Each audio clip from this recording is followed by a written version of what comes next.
Hello and welcome back to Ancorton Models TV, and today I'm going to show you how to build the Ancorton 00 gauge bacon Butty Hut. So let's get started. So let's have a look at what we get in the pack. He says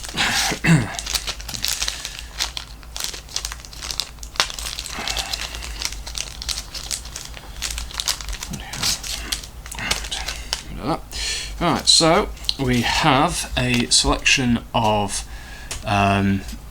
name boards for the actual hut, and there's also some menus at the bottom as well.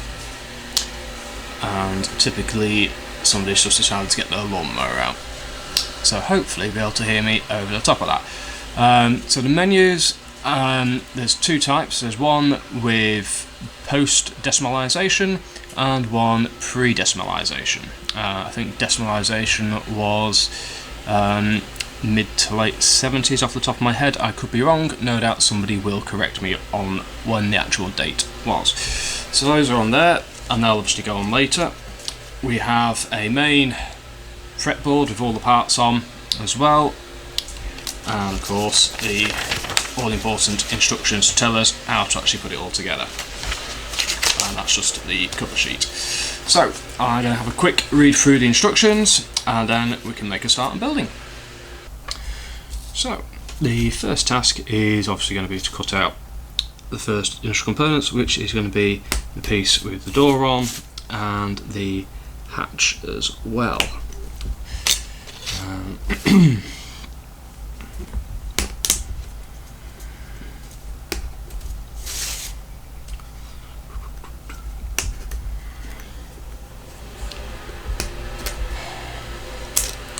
Just when you think they're finished.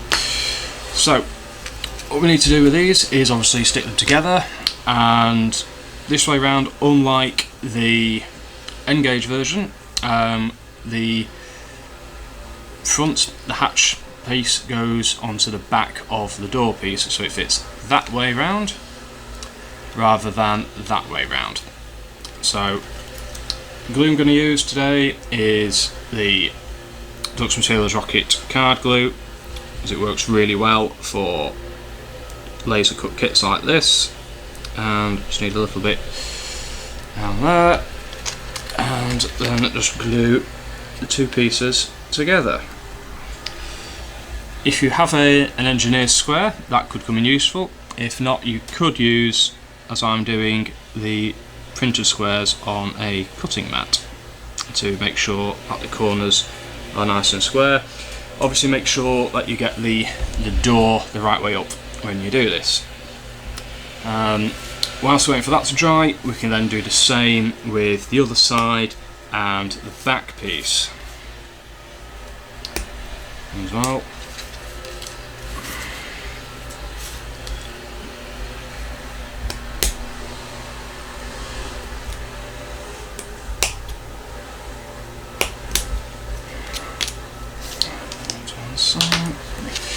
And again with these, just make sure that you've got the detailing that's on it the right way up. There is a beam that goes across, and that should be towards the bottom of the part.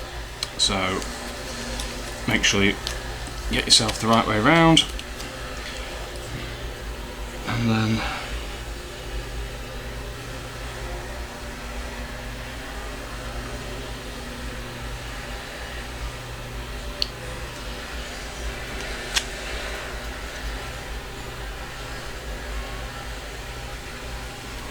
the glue on there, and then just let them dry off before we stick the two halves together.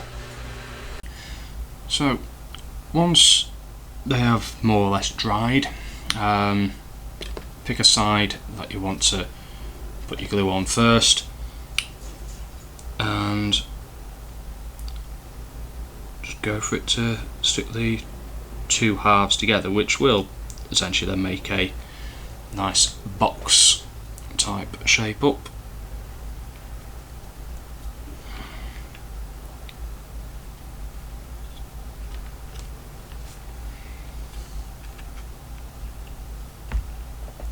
And again, if it helps, just use a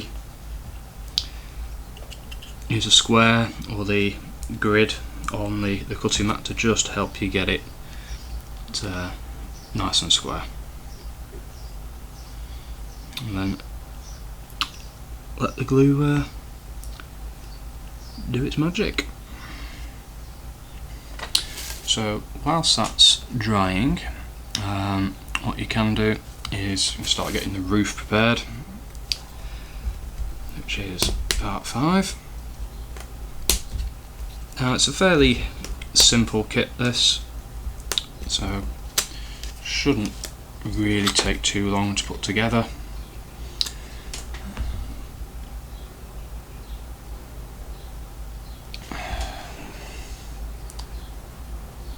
Even on a warm day like today, where the glue is drying faster than you'd ever hope it would.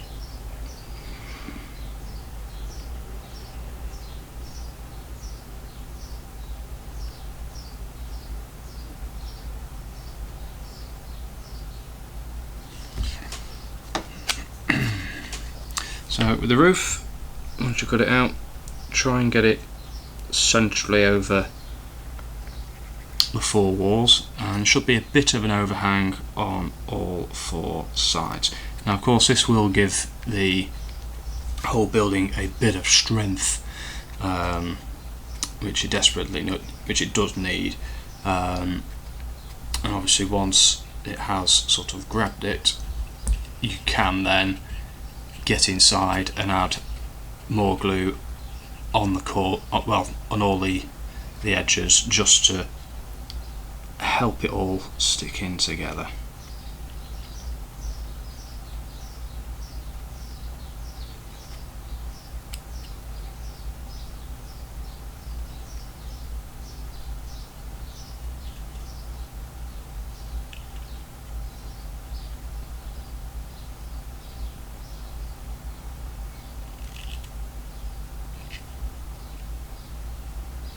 Don't need vast quantities of it, but just leave it in there, and if you leave it upside down, as I've just done there, to dry off, it just allows all vapours and stuff to get out of there. So I'll have a read through the next part, and whilst that dries, and we can then start putting those bits on. So the next bit is to fit the actual countertop piece, which is this funny T-shaped piece, and with this one we need to make sure that it does sit level to form the counter there. So make sure the glue is running.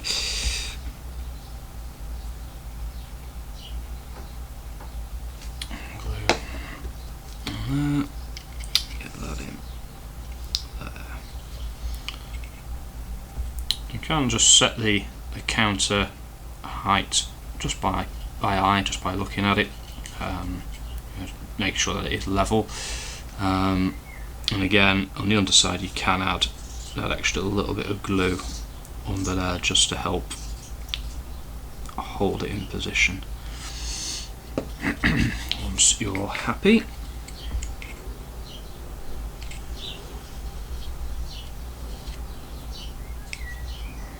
so you're starting to see it all starting to come together quite nicely now. Of course, the benefit with this kit, with having an open bottom end on it, is that you could get a figure inside, to be there serving, which will be quite a useful thing to be able to do once it's all obviously painted and finished at the end. So the next part is to fit the hatch for it and the supports for that. Now on the N-gauge version this was exceptionally delicate and tricky, so I imagine that this version is going to be pretty much the same. So let's just see how we get on with it.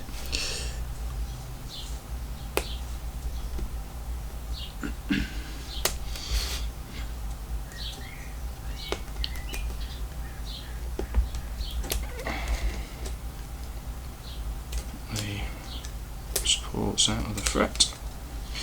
So with the supports, and you probably won't be able to see on the camera anyway, the ends of them are chamfered. They are angled, obviously to take up the different, the angle from, to hold the hatch lid up. So with the N-gauge ones, I found it easier to fit the supports first and then the actual hatch afterwards. So yeah, I think I'm probably going to go down the same kind of route with this one and fit the supports first and then the hatch.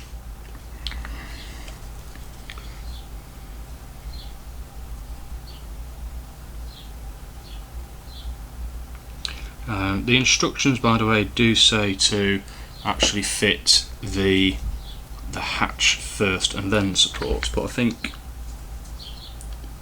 I've just found it easier to fit it this way around.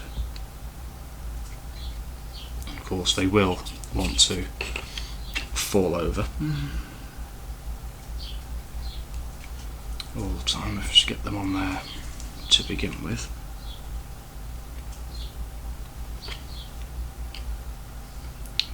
Need to be just hold them in place a little while the glue goes off. This is the fiddliest part of the entire build. So hopefully you can see now I've got the two supports now. I'm going to let them dry a bit more first before I start looking at fitting the cover piece for the hatch roof. Just because I don't really want to disturb them. I want them to have as much strength in them as they can before we start playing about. Okay, let's see if we can get this hatch in place now then.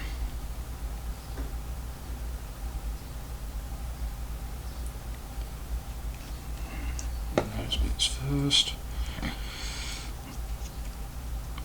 As I said, the N-gauge version of this was exceptionally difficult at this point, just because it was just so fiddly to do.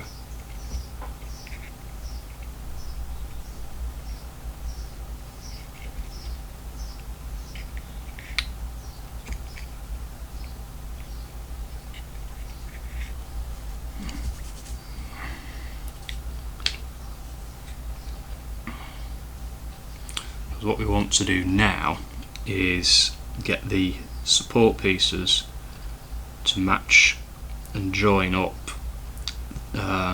with the hatch roof.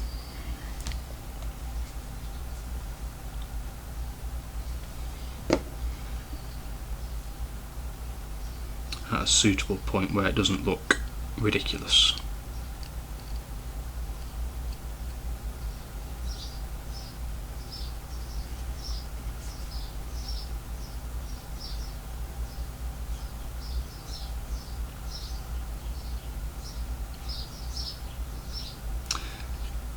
Just when the glue decides to dry out in the tube again.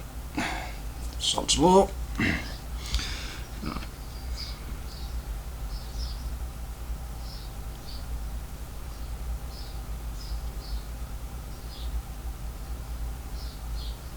Oh, for crying out loud.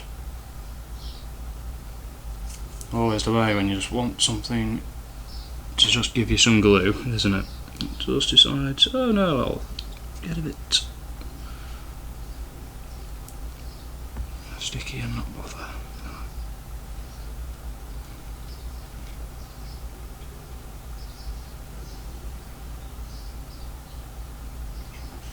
So that's that all together, and what you'll hopefully be able to see there is that the supports are just a smidge too long, or I've got them a little bit in the perhaps in the wrong place. The angle's a bit wrong, but it is on there. It's it's one of those, it's not 100% clear where exactly these support pieces are actually supposed to go, where they're supposed to go inside the hatch hole itself and then come out from there, or whether they're meant to be on the outside as I've got them there, in which case they do seem a bit too long. Yeah, I think it's sort of entirely up to you, how you do it, but this is the fiddly part, because what I will do once this is all dried fully is to trim the support pieces back just with a sharp pair of cutters, just to level them out a bit, because I can't logically see any other better way of getting those to fit on there without the angle of that looking absolutely ridiculous. So whilst that dries, we can move on to the last two pieces to do, which is the business name board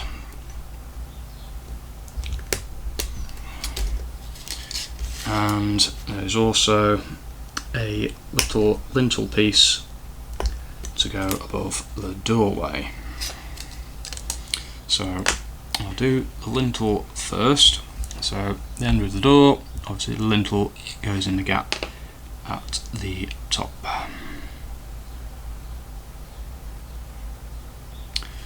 Once again, where the glue's decided to dry itself out.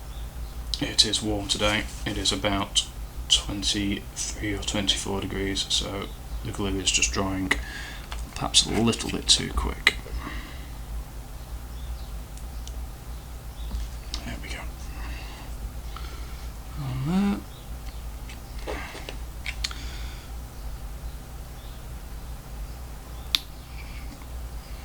So there we are. We've now got a little lintel piece on the top there. So all that's left is now to get the business name board on as well.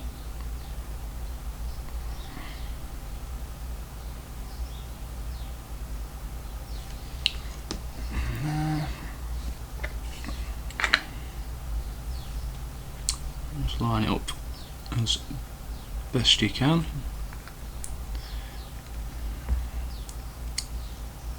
And just hold it in place for a minute.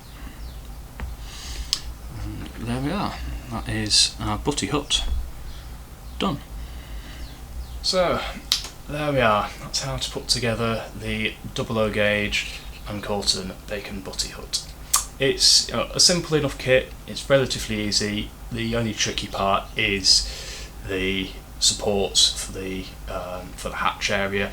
But no, it's a nice kit. It's gone together really well, and will look great once it's all painted and got all the detailing signs and things on it as well. So anyway, I hope that you've enjoyed this video, and if you have, do please remember to give us a good old thumbs up.